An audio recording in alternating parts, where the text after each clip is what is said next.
existe um princípio chamado sola scriptura. Você já deve ter ouvido falar nisso. Sola scriptura significa só a escritura ou só a Bíblia, né? É um princípio protestante. Eu gosto de chamá-lo de bíblico protestante, porque não foram os protestantes que inventaram esse princípio. Eles resgataram esse princípio, ok? E muitas pessoas entendem que esse princípio significa o seguinte: todas as coisas que eu acredito precisam estar na Bíblia. Tudo que eu acredito precisa estar na Bíblia. Tem muitas pessoas que definem dessa maneira. Uma vez que se defina sola scriptura dessa maneira, a gente tem um pequeno probleminha. Como que ficam os dons proféticos? Como fica o dom profético? Porque o que acontece? A Bíblia fala de um dom profético. A Bíblia fala de dons do Espírito. E ela fala, por exemplo, do dom do ensino. Ela fala do dom de ser mestre. Ela fala do dom de cura. E ela fala do dom profético. Mas se tudo que eu preciso acreditar, tudo que eu posso acreditar, está na Bíblia, tem que estar na Bíblia, então como é que fica o dom profético? Porque o profeta, muitas vezes, ele vai, por exemplo, fazer uma profecia nova, que não está na Bíblia Sagrada. Então a problemática que a gente vai trazer aqui hoje, né, que está ali escrita, é: se o princípio do sola scriptura diz que não pode haver outras fontes de informação além da Bíblia, os escritos de Ellen White não podem ser inspirados. Para quem não conhece, Ellen White é considerada profetisa pela Igreja Adventista do Sétimo Dia. Então, como é que funciona essa questão do sola scriptura e Ellen White? Se sola scriptura diz que tudo tem que estar na Bíblia, então não tem como você ter Ellen White, não tem como você ter nenhum outro profeta extracanônico, nenhum outro profeta além da Bíblia, né? Por outro lado, se os escritos de Ellen White são inspirados, não pode haver sola scriptura. Não vai ser só a Bíblia, vai ser a Bíblia e mais alguma coisa. Então, você tem aqui um conflito entre as duas coisas, ou pelo menos um aparente conflito. O problema, ou a problemática é: a Igreja Adventista do Sétimo Dia defende as duas coisas, tanto o sola scriptura quanto o dom profético, a continuidade do dom profético. A Igreja Adventista do Sétimo Dia ela se coloca como uma igreja continuista, ou seja, os dons do Espírito Santo, dentre os quais estão o dom de profecia, não cessaram. Então, depois que os apóstolos morreram, continuou tendo pessoas com dom de cura, continuou tendo pessoas com dom de ensino, tem até hoje, e continuou tendo pessoas com o dom profético. Então, como que a gente equaciona isso? Bíblia e dom profético, continuidade do dom profético, né? Então, nós precisamos aprender a conciliar. Tem como conciliar? Para a gente começar a desmembrar esse paradoxo, a gente tem que entender o que é, de fato, o sola scriptura. Será que sola scriptura realmente é tudo tem que estar na Bíblia? Essa é a definição correta? Então, a gente vai trabalhar um pouquinho essa questão, e eu trouxe aqui algumas coisas para a gente ler.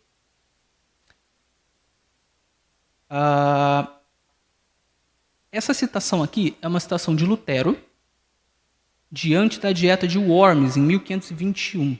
Lutero ele tinha sido convocado porque ele começou a falar sobre as ideias que se tornariam as ideias da Reforma Protestante, e a Igreja Católica, obviamente, não gostou disso. Então você teve um problema para Lutero, porque Lutero estava se colocando contra os ideais da Igreja Católica, contra as tradições da Igreja Católica. E ele foi convocado em uma dessas reuniões, né, chamada Dieta, em Worms, 1521, para poder falar sobre as suas ideias. E, após muito debate, perguntaram a ele se ele se retratava dessas ideias. E ele diz o seguinte: a menos que eu seja convencido pelo testemunho das Escrituras ou pela razão pura, pois não posso crer que apenas no Papa ou nos concílios, uma vez que é evidente que eles erraram repetidamente e contradizem-se entre si, considero-me preso às Escrituras que citei, e minha consciência é cativa da palavra de Deus. Então perceba aqui o que Lutero ele indica para a dieta de Worms. Ele indica que se as pessoas não pudessem convencê-lo daquelas ideias pela Bíblia ou pela razão pura, raciocínio lógico, ele não poderia se retratar, ele continuaria firme nas Escrituras. Vamos contextualizar. Quais eram as ideias que Lutero estava defendendo ali naquele momento? Lutero ele estava defendendo principalmente a justificação pela fé. Havia um problema muito grande naquela época relacionado à venda de indulgências. As pessoas confessavam seus pecados para o padre e o padre ele dizia que essas pessoas poderiam conseguir um perdão através de uma oferta. Geralmente essas ofertas eram para construir templos, coisas do tipo. Então isso era uma indulgência. Havia também a noção popular naquela época de que se você quisesse diminuir o sofrimento de alguém que foi para o purgatório é uma doutrina católica, então se alguém quisesse diminuir esse tempo de sofrimento no purgatório, essa pessoa também poderia conseguir isso através de uma indulgência. Então ele ofertava e conseguia ajudar o seu parente que estava no purgatório. Quem não sabe, o purgatório seria um lugar intermediário entre o céu e o inferno. É uma doutrina católica. Algumas pessoas vão para o purgatório, ficam um tempo no purgatório e depois elas saem do purgatório. Essa é a doutrina católica. Então Lutero ele estava ensinando que não era assim que funcionava, que a justificação era pela fé e não por venda de indulgências, e não por algo que você faz através do dinheiro. Não é porque eu dei uma oferta que eu vou ser aceito por Deus. Não era assim que funcionava. Então, essa era uma das ideias que estava sendo combatida por Lutero. E como a gente pode ver, essa é uma ideia central. Justificação pela fé, se você for ler os escritos de Paulo na Bíblia, você vai ver que isso é central no Novo Testamento, isso é central na Bíblia. O homem é justificado pela fé. Lembremos de Efésios 2:10, 2:8 a 10, né? Pela graça sois salvos mediante a fé. Isso não vem de obras, para que ninguém se glorie, é dom de Deus. Não há algo que você possa fazer para você comprar a salvação. Não há algo que você possa fazer para que você tenha mérito diante de Deus.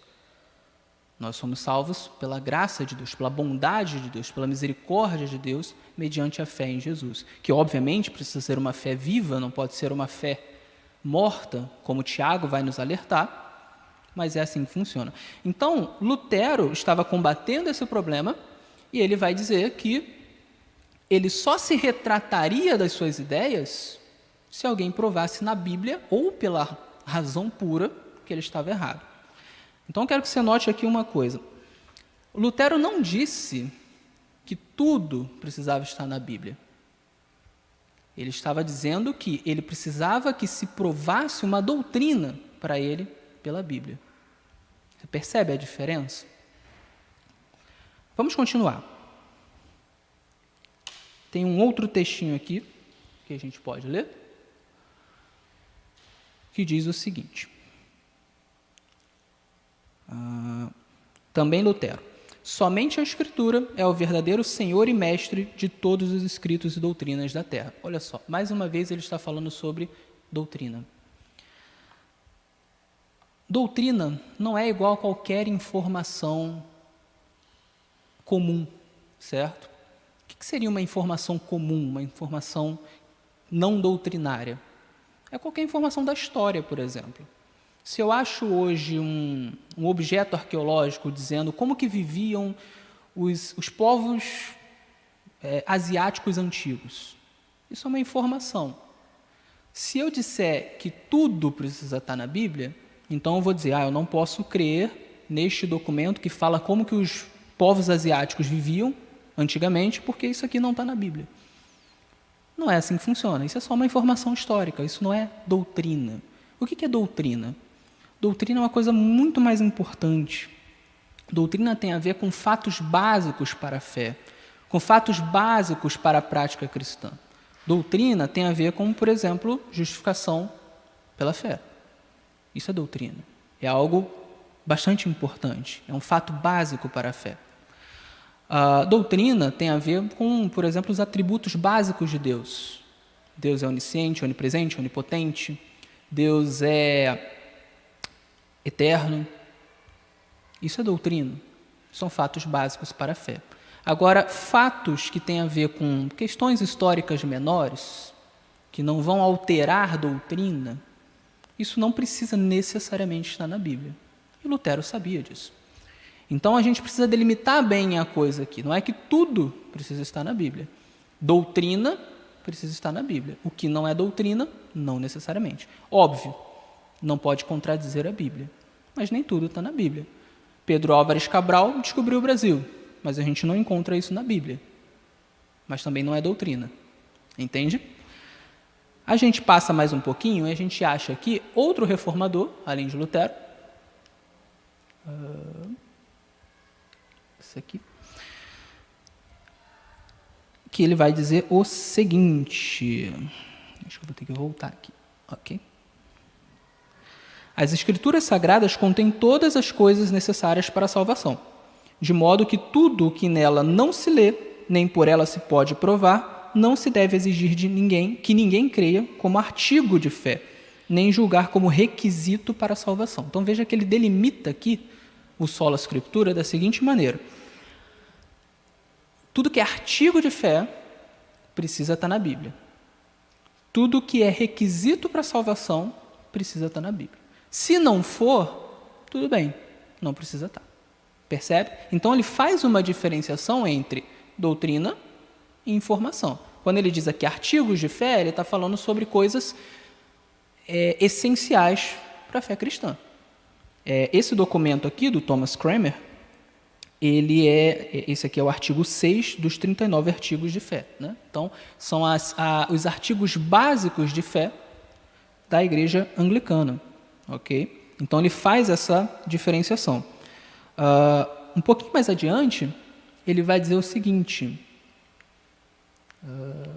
aqui: mesmo que a igreja seja testemunha e guarda das Escrituras Sagradas, todavia, assim como não é lícito decretar nada contra elas, as Escrituras, também não se deve obrigar que se creia em algo que nelas não se encontra como necessária para a salvação. Então, aqui ele delimita a questão da salvação. Você não pode, por exemplo, criar uma doutrina nova para a salvação.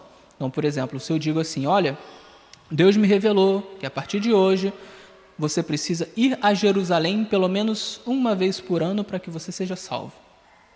Isso é uma doutrina. Está lidando com salvação. É um assunto bastante importante. Então, não tem como ser assim. Eu não posso criar doutrina fora da Bíblia. E esse era o problema que Lutero e os reformadores estavam tentando resolver. Você tinha, naquela época, a Igreja Católica dominando o cenário cristão e haviam doutrinas que não vinham da Bíblia. Eu citei agora há pouco o purgatório. Há também a questão da oração aos santos. Nada disso você encontra na Bíblia. E essas coisas não são meras informações, não são informações históricas secundárias, que não mudam em nada a nossa fé básica. Não, são coisas básicas. Saber se eu tenho que orar ou não aos santos é uma coisa básica, é doutrina. Purgatório, saber se quando eu morro eu vou para um lugar para queimar durante algum tempo, isso é doutrina, é um fato básico. Tem a ver com salvação, inclusive. Então veja que o problema dos reformadores não era que tudo precisava estar na Bíblia, porque não tem como tudo estar na Bíblia. A Bíblia é um resumo. Tem muitas coisas que não estão na Bíblia. Senão você terá que jogar fora todos os livros de história, todos os livros de geografia, todos os livros de matemática. Mas as doutrinas precisavam fluir da Bíblia. Ok? Eu vou citar só mais um, que é o Philip Melanchthon. Ele diz o seguinte...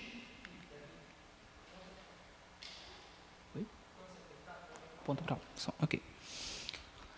Artigos de fé devem ser julgados simplesmente em conformidade com o cânon da Sagrada Escritura. O que for proposto que não esteja na Escritura não deve ser considerado como artigo de fé. Então, mais uma vez aqui, ele está delimitando a questão e falando sobre artigos de fé. Ou seja, doutrina. Ele não está falando sobre todas as informações.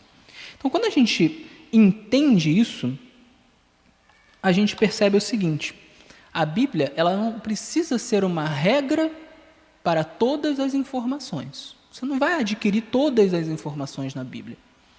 A Bíblia precisa ser uma regra de doutrina, ou também chamada de regra de fé e prática, né? Essa fé e prática são fé e prática básicas para o cristão. É tudo aquilo que é ou imposto ao cristão ou proibido ao cristão. Ok? Essas definições, elas vão ser muito utilizadas por muitos reformadores. Então, você vai encontrar muita expressão regra de fé e prática, por exemplo, né? Você também vai encontrar uma outra expressão, que é a expressão a Bíblia interpreta a si mesma, ou a Bíblia é seu único intérprete, que inclusive era usada também por Lutero. Então, essa também é uma derivação do que significa sola escritura. É a ideia de que a Bíblia consegue se interpretar a si mesma. Mas o que significa isso na prática? Na época da Igreja Católica, né, a época em que ela dominava o cenário cristão, você tinha o papel muito preponderante dos sacerdotes, eles chamam de sacerdotes até hoje, que são os padres, que é o seu magistério, o magistério da igreja, né? Os padres, os arcebispos, os bispos. E para a Igreja Católica até hoje, mas principalmente naquela época, os únicos que poderiam interpretar as escrituras eram esses sacerdotes, os padres. Então, se você queria saber o que diz as escrituras, você precisava depender do que os padres falavam. O problema disso é que, obviamente, os padres são falíveis, as pessoas são falíveis. Então, você acaba tendo um risco muito grande de ter intérpretes que interpretam mal as escrituras.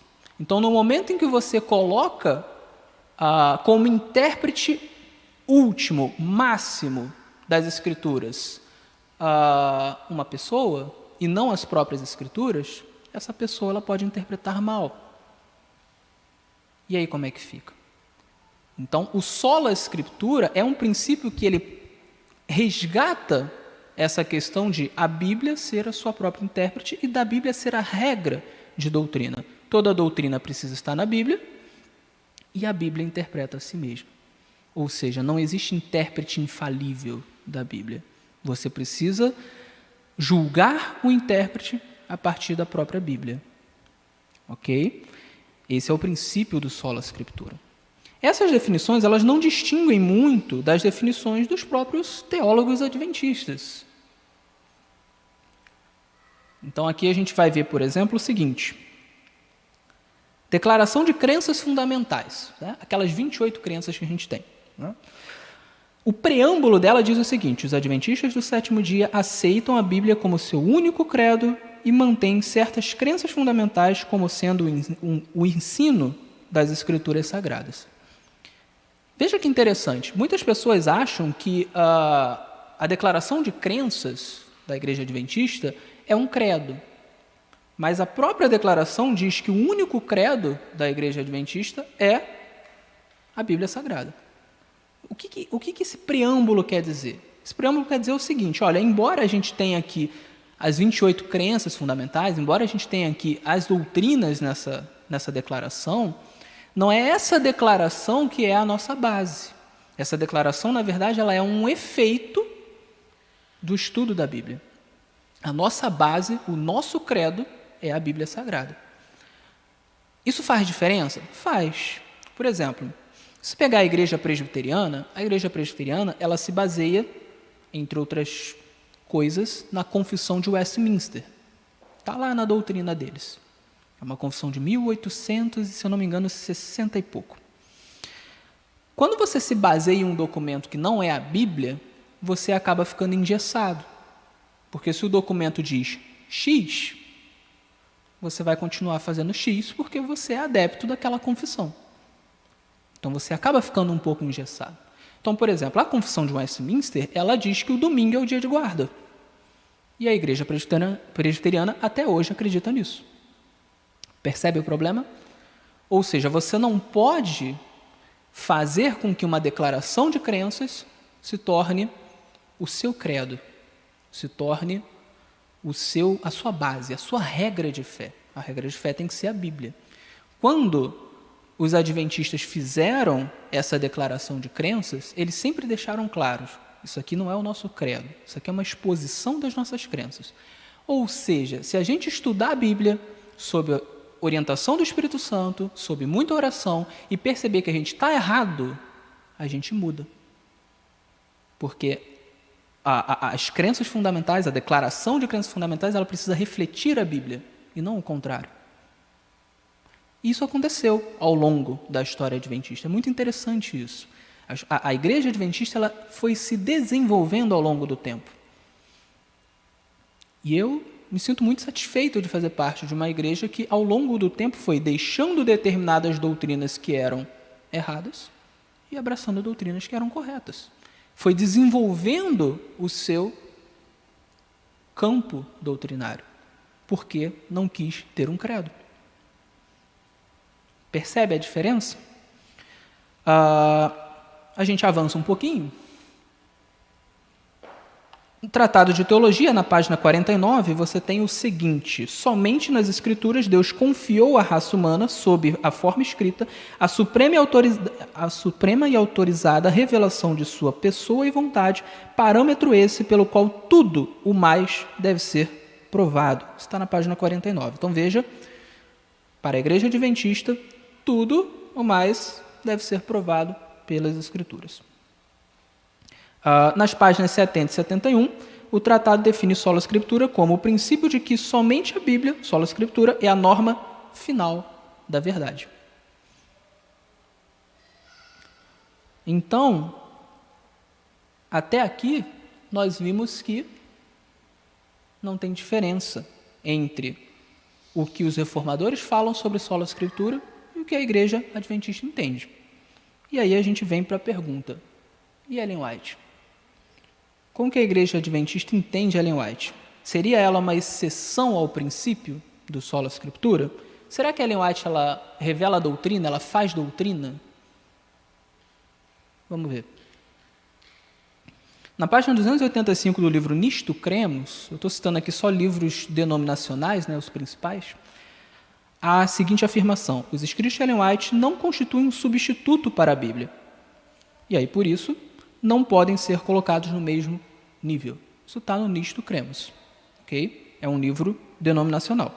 Se a gente continuar, a gente lê o seguinte, ainda no Nisto Cremos: as Escrituras Sagradas ocupam posição única, pois são o único padrão pelo qual seus escritos, ou quaisquer outros, devem ser julgados e ao qual devem estar subordinados. Então, veja bem, a Igreja Adventista, ela crê no dom de profecia, na continuidade do dom de profecia. Ela crê que Ellen White tinha esse dom profético. Entretanto, a própria Ellen White, os próprios escritos de Ellen White, precisam ser subordinados à Bíblia. É o que está no Nisto Cremos. Então, não existe essa de Ellen White criar doutrina que não está na Bíblia. O que ela fala precisa ser provado na Bíblia em termos de doutrina. A gente continua aqui. Os adventistas do sétimo dia apoiam plenamente o princípio da reforma, sola escritura, a Bíblia como seu próprio intérprete e a Bíblia sozinha como base de todas as doutrinas. Os fundadores da igreja desenvolveram suas crenças fundamentais por meio do estudo da Bíblia e não receberam tais doutrinas através das visões de Ellen White. Seu principal papel durante o desenvolvimento das doutrinas da igreja foi orientar a compreensão da Bíblia e confirmar as conclusões às quais se chegava pelo estudo da Bíblia. Então, em nosso livro Nisto Cremos, a gente tem ali essa afirmação de que todas as doutrinas que a Igreja Adventista tem, e essas doutrinas você pode conferir na Declaração de Crenças Fundamentais, são hoje 28 crenças fundamentais, Todas essas doutrinas, elas foram desenvolvidas a partir do estudo da Bíblia. Então, você não vai encontrar, por exemplo, nas 28 crenças fundamentais, algo como purgatório, que é algo que você não consegue encontrar na Bíblia. Você não vai encontrar nas 28 crenças fundamentais algo como devemos orar aos santos que já morreram. Você não vai encontrar isso na Bíblia e, portanto, você não vai encontrar isso nas 28 crenças fundamentais. Percebe? Essas questões Você não vai encontrar. Por quê? Porque não estão na Bíblia. Ellen White não revelava a doutrina. E aqui é que é o grande ponto-chave dessa palestra. Qual era o papel de Ellen White? Como entender o papel de Ellen White? Porque aqui nesse ponto, muitas pessoas se perguntam, tá, Davi, se a Bíblia é o padrão final para todas as doutrinas, e Ellen White não revelava a doutrina, o que ela fazia? No que consistia o dom profético dela? Muitas pessoas acham que a função de Ellen White era ser uma segunda Bíblia, uma Bíblia 2.0. Né? Falar aquilo que a Bíblia não fala em termos de doutrina. Mas não é isso. Nunca foi essa a função dela. A função dela era uma função de profetisa extracanônica. E aqui a gente vai falar um pouquinho sobre esse conceito de profetas canônicos versus profetas extracanônicos. O que são profetas canônicos?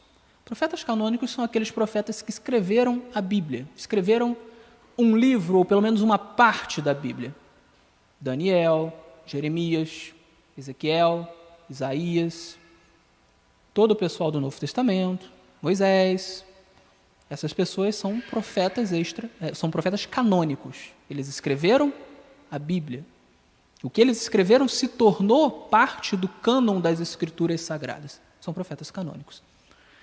Mas existem os profetas extracanônicos. E esses profetas extracanônicos, eles são mencionados até pela própria Bíblia. Por exemplo, Hulda. Hulda foi uma profetisa extracanônica. Não tem nenhum livro na Bíblia que se chama Hulda, livro de Hulda.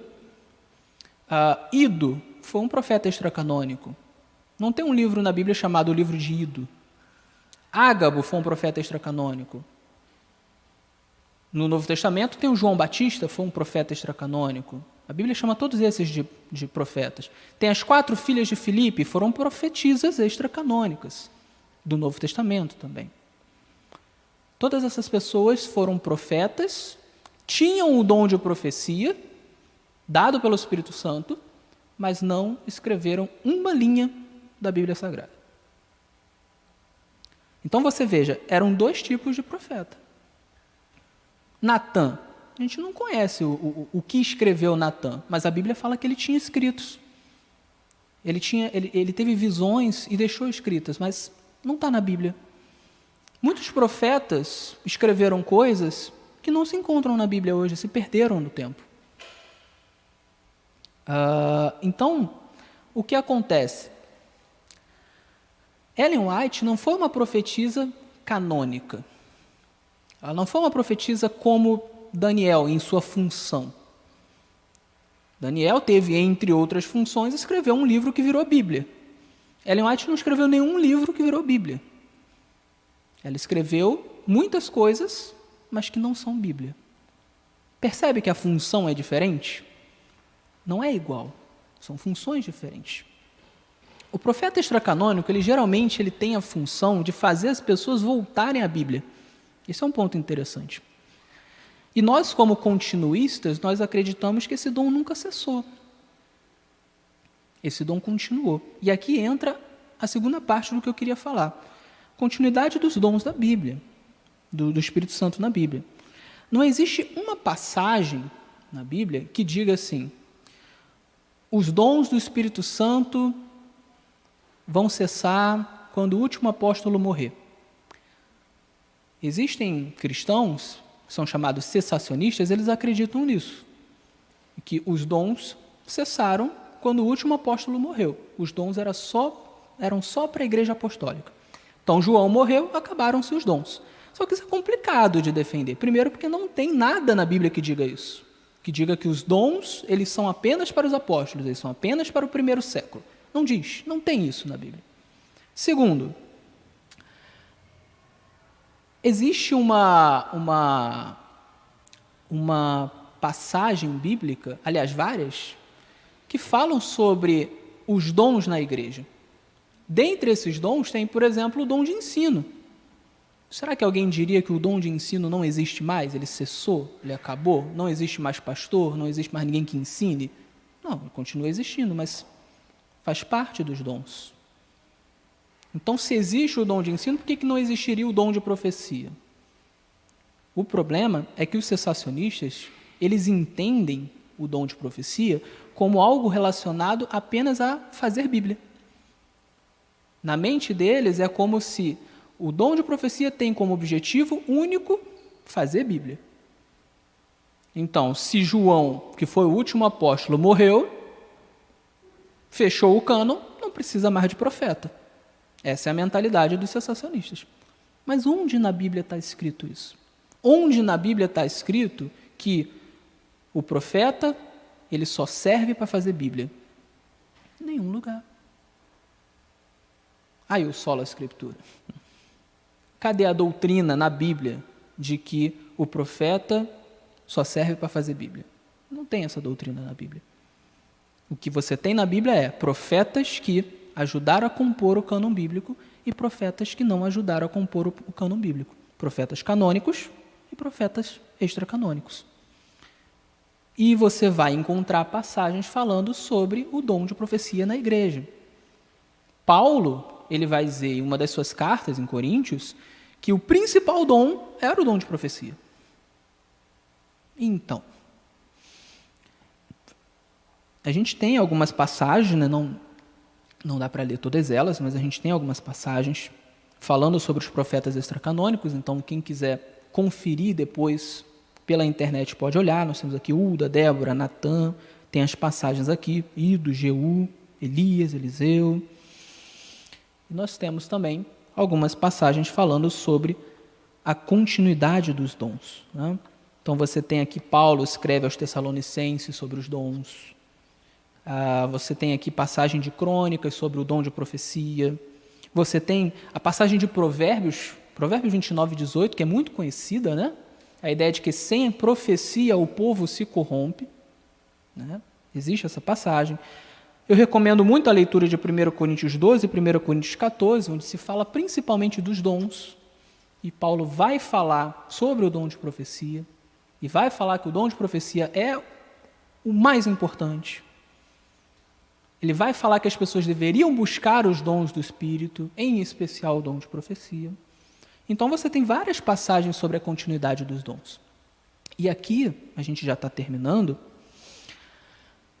a gente precisa pensar no seguinte: se defendemos o sola scriptura, ou seja, todas as doutrinas precisam estar baseadas na Bíblia, e uma das doutrinas que a gente consegue achar na Bíblia claramente é a continuidade dos dons, incluindo o dom de profecia, então o conceito de sola scriptura que a gente tem precisa bater com o conceito de continuidade dos dons. Você não pode anular.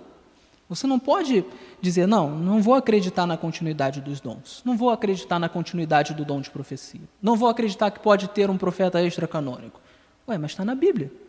A Bíblia diz. E não há nada na Bíblia que diga o oposto. Você não consegue encontrar na Bíblia a doutrina cessacionista, a doutrina de que os dons foram terminados. Então, se queremos ser sola scriptura, precisamos entender que, sim, pode haver um profeta fora da Bíblia. E a gente precisa ter uma definição de sola scriptura que abarque a ideia de ter um profeta fora da Bíblia. E a grande questão aqui é, o que esse profeta fala? Se esse profeta fora da Bíblia, esse profeta extracanônico, ele cria doutrina nova, ou ele altera as doutrinas que já existem, tem algum problema. Mas se esse profeta ele não está criando doutrina nova, ele não está alterando doutrina, ele está fazendo as pessoas voltarem para a Bíblia, ou então fazendo profecias, então não há problema. Vamos pegar um exemplo. Ágabo,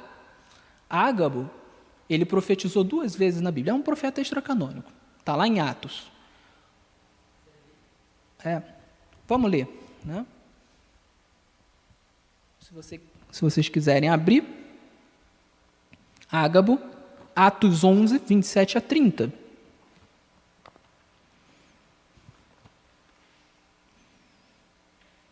Atos 11. –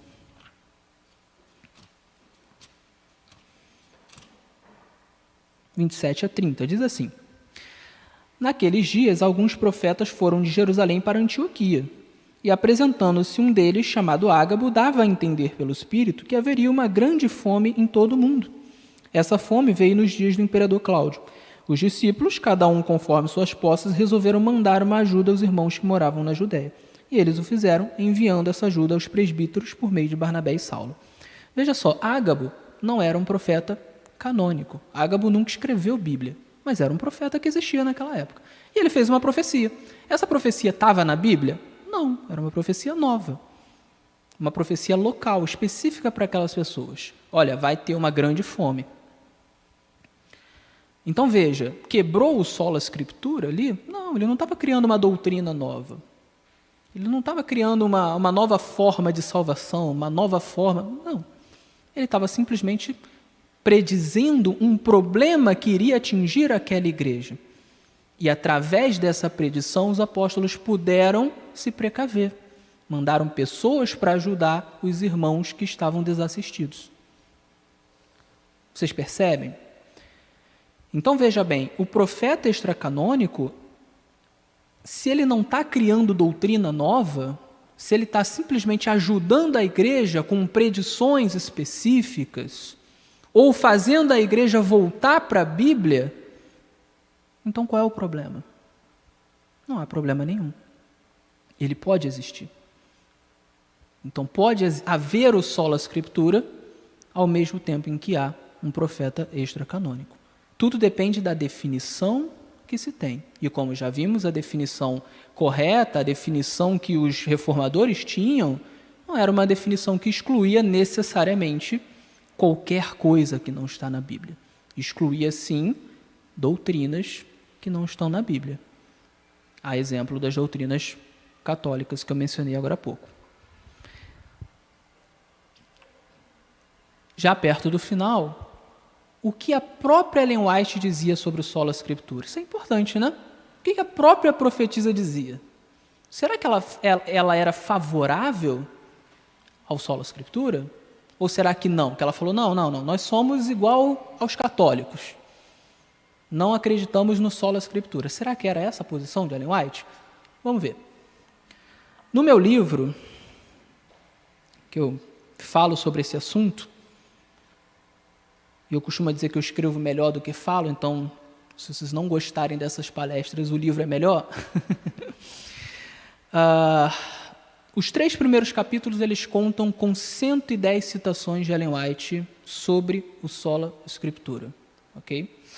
Obviamente, não dá para eu ler as 110, eu escolhi algumas, mas quem quiser ler o livro, ele é de graça, é só baixar na internet e vocês podem ler as 110 citações sobre sola scriptura. Veja o que ela diz aqui em uma delas. Essa aqui é uma carta que ela escreveu a um casal chamado casal Colcord. Ela diz o seguinte: no trabalho público, não dê destaque e não cite o que a irmã White, ela está falando dela mesma, escreveu como autoridade para sustentar suas posições. Fazer isso não aumentará a fé nos testemunhos. Os testemunhos são os escritos de Ellen White. Traga suas evidências claras e simples da palavra de Deus. Assim diz o Senhor, é o testemunho mais forte que você pode apresentar ao povo. Que ninguém seja educado a olhar para a irmã White, mas para o Deus poderoso que dá instruções à irmã White. Então veja, Ellen White está dizendo aqui o seguinte, olha, você não precisa, quando vai debater com alguém, me citar. Prova as doutrinas pela Bíblia. Porque as nossas doutrinas podem ser provadas pela Bíblia. Ela diz, se você ficar me citando para quem não crê em mim, a pessoa não vai acreditar, a pessoa não crê em mim. Então você prova pela Bíblia. Note, se ela está dizendo que não era necessário citá-la para quem não acreditava nela, que dava para usar só a Escritura, então ela estava defendendo só a Escritura. Ela estava dizendo, a Escritura é suficiente. Ela estava dizendo o seguinte, não há nenhuma doutrina nossa que você vai precisar de mim para poder convencer alguém. Você pode convencer só pelas Escrituras. Ah, Davi, então isso significa que ela estava dizendo que o trabalho dela não era importante? Não, de forma alguma. O que ela estava dizendo é, o meu trabalho não é revelar a doutrina. As doutrinas estão na Bíblia. A minha função é outra. Eu tenho função de exortar, eu tenho função de fazer as pessoas voltarem para a Bíblia, eu tenho função de falar contra heresias, eu tenho a função de fazer profecias para que as pessoas se preparem, mas não de revelar a doutrina. Essa função é da Bíblia. Então, se você quer convencer alguém que não acredita em mim, pode usar só a Bíblia. É isso que ela está dizendo. Ela está dizendo que é possível isso. Ou seja, ela era favorável ao sola escritura. Vamos lá. No Grande Conflito, o Grande Conflito é um livro muito interessante, porque é um livro em que Ellen White ela fala muito bem da reforma protestante. Ela vai falar de Lutero, ela vai falar de Calvino, ela vai falar de Zwinglio, ela vai falar de Melanchthon. Todos os grandes reformadores ela fala e fala muito bem. E ela cita umas 5 ou 6 vezes que o grande princípio da reforma era o princípio da Bíblia e a Bíblia só, que é o sola escritura. Ela fala isso umas 5 ou 6 vezes. É o grande princípio das Escrituras. Ou seja, ela está dizendo, o sola escritura é aquilo que define o protestante. E ela vai dizer, por exemplo, o seguinte: como, pois, disse o reformador, pretenderão os outros, de acordo com a sua vontade, decretar dogmas? Passei? Sim, verdade, passei. Tá, vamos lá. Na presença do monarca e dos principais homens da Suécia, Olavo Petri, que foi um reformador, então ela está contando a história desse Olavo Petri, ela contou a história no seu livro O Grande Conflito de vários reformadores, né? Com grande habilidade defendeu contra os campeões romanos as doutrinas da fé reformada. Declarou que os ensinos dos pais da igreja deviam ser recebidos apenas quando estivessem de acordo com as escrituras. Olha que interessante. A igreja católica ela não acredita no sola escritura, ela acredita num tripé: Bíblia, magistério e tradição. O magistério é o conjunto de padres, bispos, arcebispos e o Papa, principalmente o Papa, que em matéria de doutrina ele é considerado infalível.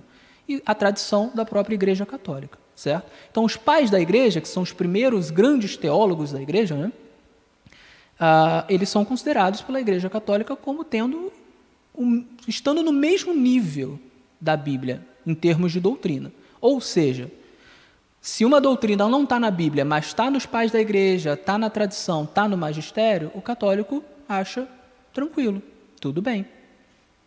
Isso é normal, você pode falar com um católico, ele vai dizer, eu já vi padres, por exemplo, dizendo sem problema nenhum, não precisa estar na Bíblia, nós não cremos no sola escritura, nós cremos porque está na tradição, nós cremos porque porque o Papa falou, faz parte da doutrina católica, não sou eu que estou inventando. Você pode ver isso até no catecismo da Igreja Católica, eles não creem no princípio do sola escritura. E, no entanto, o que ela está dizendo aqui? Ela está falando que o Olavo Petri declarou que os ensinos dos pais da igreja deviam ser recebidos apenas quando estivessem de acordo com as escrituras. Ou seja, o que os pais da igreja disseram, vamos ver na escritura se está lá. As doutrinas que eles estão ensinando estão nas escrituras, então a gente aceita. Não estão? Então a gente não aceita. Ou seja, os pais da igreja não são infalíveis. E ela continua, que ele ensinou que as doutrinas essenciais da fé são apresentadas na Bíblia de maneira clara e simples, de modo que todos os homens as possam compreender. Ele continua aqui, eu não vou ler tudo, né, mas eu quero ler o finalzinho, onde ela vai dizer o seguinte, que ele demonstrou que os decretos da igreja não têm autoridade quando em oposição aos mandamentos de Deus, e insistiu no grande princípio protestante de que a Bíblia e a Bíblia só é a regra de fé e prática. O Grande Conflito, página 243. Ela fala isso de maneira elogiosa. Ela concorda com isso aqui. São palavras de Ellen White. Uma última, ela diz o seguinte: se os pilares de nossa fé não resistirem ao teste da investigação, é hora de sabermos disso, pois é tolice nos firmar em nossas ideias e pensar que ninguém deve interferir em nossas opiniões, que tudo seja trazido para a Bíblia, pois é a única regra de fé e doutrina. E ela continua mais adiante. Devemos estudar a verdade por nós mesmos. Não se deve esperar que nenhuma pessoa viva pense por nós. Não importa quem seja a pessoa ou em que posição ela possa estar. Não devemos considerar nenhum ser humano como um critério perfeito para nós. Devemos aconselhar-nos juntos e estar sujeitos uns aos outros. Mas, ao mesmo tempo, devemos exercitar a capacidade que Deus nos deu de aprender o que é a verdade. Então veja, para Ellen White, não há um problema em você aprender com os outros. Ela diz, nós devemos sim nos aconselhar uns com os outros. E é por isso, aliás, que um pastor é importante, que um profeta extracanônico é importante. Todas essas pessoas ajudam a nos aconselhar, cada um com a sua função. Mas ela diz assim, apesar disso, você não deve deixar que ninguém seja critério de interpretação para você. Ou seja, eu acredito nessa interpretação só porque o fulano falou. Isso ela era contra. Por que ela era contra? Porque Ellen White ensinava que a Bíblia interpreta a si mesma. Então, se você vai à Bíblia em espírito de oração, usando os princípios corretos, básicos, lógicos de interpretação textual, análise do contexto temático, análise do contexto histórico, análise linguística, análise estilística, análise teológica, se você vai à Bíblia com o espírito humilde e com as regras básicas de interpretação, a Bíblia vai te dizer qual é o correto. Então você não deve crer porque alguém crê, porque o pastor crê. O pastor falou que o domingo é o dia de guarda. Eu creio porque é o meu pastor. Ou o pastor falou que o sábado é o dia de guarda. Eu creio porque o pastor falou. Não é assim que funciona. Era assim que funcionava na Idade Média. O padre falava e era isso aí. Mas Ellen White está dizendo que a gente tem que ir para a Bíblia e a própria Bíblia irá nos falar. Sola Escritura. Mas para terminar, a gente falou sobre tudo isso, entendemos que Ellen White defendia o Sola Escritura, entendemos que Sola Escritura não é tudo estar na Bíblia, que Sola Escritura tem a ver com doutrina e não com qualquer informação. A gente entendeu isso, mas o Sola Escritura é bíblico? Isso é uma pergunta interessante. Alguns católicos, às vezes, eles perguntam, legal, você defende o Sola Escritura, mas o Sola Escritura é bíblico? Você consegue ir à Bíblia e achar o Sola Escritura ali? Eu digo que sim. Para você achar o Sola Escritura na Bíblia, primeiro você precisa avaliar como a Bíblia trata as tradições. Lembra que eu falei que a Igreja Católica não acredita no Sola Escritura, mas acredita num tripé? Tradição, magistério e Bíblia. Para eles, essas três coisas têm as mesmas funções. Pois bem, então a gente precisa entender se a Bíblia também enxerga dessa maneira. Será que a Bíblia enxerga dessa maneira? Será que a Bíblia ela acha que as tradições elas são iguais à Bíblia e elas são iguais ao magistério? Será que para a Bíblia o magistério, ou seja, os padres, os pastores, eles são infalíveis? Será que a tradição é infalível? Então a gente tem que avaliar como ela trata as tradições, como ela trata o magistério e como ela trata a si mesma. E aí a gente vai saber se a Igreja Católica está certa ao defender esse tripé. Como é que a gente sabe disso? Bom, não dá para botar todas as passagens que falam sobre essa questão, mas existem algumas. Isaías 8, 19 e 20, por exemplo, é uma passagem muito interessante. Não vou abrir aqui, mas ela diz o seguinte: existiam pessoas que estavam consultando os mortos. E a passagem vai dizer assim: quando disserem para vocês, vamos lá consultar os mortos, diga a lei e ao testemunho. Ele está falando aqui das Escrituras. Vou me consultar com as Escrituras, não com mortos. Você tem Mateus 17, 48, por exemplo, que é o Sermão do Monte. E é muito interessante o Sermão do Monte, porque durante todo o sermão, Jesus ele vai contra as tradições dos anciões, dos rabinos, dos mestres. Então, os mestres ensinavam uma coisa, ensinavam um tipo de interpretação, e aí Jesus ia lá e ensinava outra e dizia, isso aqui está errado. Mas o magistério não é infalível? Os mestres não são infalíveis? Para Jesus, não. Não era isso que ele defendia. Ele defendia que os mestres poderiam errar. Você vai encontrar, por exemplo, em Mateus 15 e também em Marcos 7, uma história interessante, que é a história de quando os fariseus, os mestres fariseus, foram reclamar porque os discípulos não lavavam as mãos antes de comer. E era uma lavagem, não era uma lavagem simplesmente higiênica, tinha todo um ritual a ser feito, era uma lavagem ritualística mesmo. Entendia-se que se não fizesse da maneira como os fariseus entendiam que era o correto, eles estavam em pecado. Isso não está na Bíblia, é uma tradição. E eles dizem isso na passagem, eles vão dizer: por que os seus discípulos transgridem a tradição dos anciões? Transgridem a tradição dos rabinos, como se a tradição fosse infalível. E Jesus vai dizer o quê? Vai dizer assim: olha, vocês transgridem a própria lei de Deus com base nas tradições de vocês. Então aqui Jesus ele está colocando as tradições como estando abaixo das Escrituras, enquanto que os rabinos muitas vezes colocavam as tradições acima das Escrituras. É só você ler Mateus 15, Marcos 7. Você vê qual era a posição de Jesus em relação às tradições. Ele não colocava no mesmo patamar. Se você vai em Atos 17, também você tem uma passagem muito interessante. É a passagem conhecida dos bereanos, certo? Qual era por que os bereanos eram mais nobres, segundo o apóstolo Lucas? Porque eles aceitavam a palavra, mas eles iam lá averiguar para ver se tudo que Paulo e os pregadores estavam falando realmente estava nas Escrituras. Então eles chegavam lá e diziam assim: olha, Jesus morreu e tal, e ele fez tudo conforme as profecias, tudo conforme Isaías, tudo conforme Jeremias, Daniel. E aí eles: opa, interessante, mas vamos lá nas Escrituras para ver se realmente as coisas são de fato assim. E Lucas vai dizer: eles eram mais nobres. Eles eram mais nobres por causa disso, desse espírito investigativo. O espírito bereano era o espírito de investigar as Escrituras para deixar as Escrituras falar por si mesmo. Então, para terminar, o que a gente pode tirar de lição em relação a isso? Muitas pessoas deixam de conhecer melhor a Igreja Adventista, a fé adventista, porque olha para Ellen White e pensa: não, Ellen White é contrária à Bíblia. Ou eu aceito a Bíblia, ou eu aceito Ellen White. Não, Ellen White é uma Bíblia 2.0. Tem doutrinas novas nela.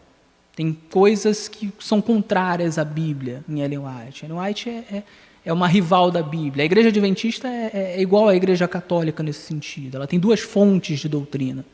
Muita gente pensa isso. E muitas vezes deixa de conhecer um pouco melhor as nossas doutrinas por conta desse preconceito. E, no entanto, a gente vê aqui que Ellen White ela era firme defensora do sola scriptura. Se considerava uma protestante. Muitos adventistas também acreditam nisso, sabe? Há adventistas que creem que Ellen White não defendia o sola scriptura. E muitas vezes esses adventistas, por crerem nisso, eles acabam apresentando uma Ellen White diferente para as outras pessoas. Se coloque num lugar de um protestante, você que é adventista. O protestante, ele crê no sola scriptura. Se você chega para ele e apresenta Ellen White de uma maneira errada, como se Ellen White fosse contra o sola scriptura, ele vai dar 2 passos para trás. Quando eu não sou adventista de berço, eu comecei a estudar a fé adventista no ensino médio. E o que me fez entrar na igreja adventista foi justamente o sola scriptura. Porque na minha cabeça de protestante, eu só poderia entrar na igreja adventista se todas as doutrinas que as pessoas estavam me ensinando, sábado, mortalidade da alma, a distinção entre alimentos puros e impuros, reforma de saúde, santuário, todas essas coisas tinham que estar na Bíblia. Se não me provasse na Bíblia, porque são doutrinas, não são meras informações históricas, são doutrinas. Se não tiver na Bíblia, nada feito. Não tem como resolver. Não tem como eu aceitar. E eu fui estudando com um pastor. Depois estudei sozinho. E percebi que todas essas doutrinas estavam na Bíblia. E então, Ellen White, e agora? Será que essa mulher realmente é favorável ao sola scriptura? E eu fui e estudei. Eu li 2 livros dela. O Desejado de Todas as Nações e o grande conflito. Li, sublinhei, fiz resumo e cheguei à conclusão de que ela não criava nenhuma doutrina nova, de que ela não modificava nenhuma doutrina básica para a nossa fé. O trabalho que ela fazia era extremamente bíblico. Você pode ler os livros, você vai constatar. Então, o que fica aqui para a gente de lição é, primeiro, não tenha preconceitos. Vá até lá nos livros, vá até lá no Tratado de Teologia, vá até lá no Nisto Cremos, vá até lá no Questões sobre Doutrina, são livros denominacionais, oficiais. Procure lá o que a igreja acha sobre o Sola Escritura. Vá em Ellen White, procure o que ela achava sobre Sola Escritura. Vá no meu livro, tem 110 citações sobre Sola Escritura. Se você tem dúvida sobre isso, dê uma olhada. No fim das contas, seja você um adventista ou um crítico do adventismo ou alguém que está interessado em estudar sobre o adventismo, você observar essas coisas vai fazer você enxergar qual era a verdadeira Ellen White e enxergar como que ela considerava esse princípio um princípio importante. E se ela foi de fato uma profetisa inspirada e ensinou que o Sola Escritura é o maior princípio protestante, então isso é importante para todos nós.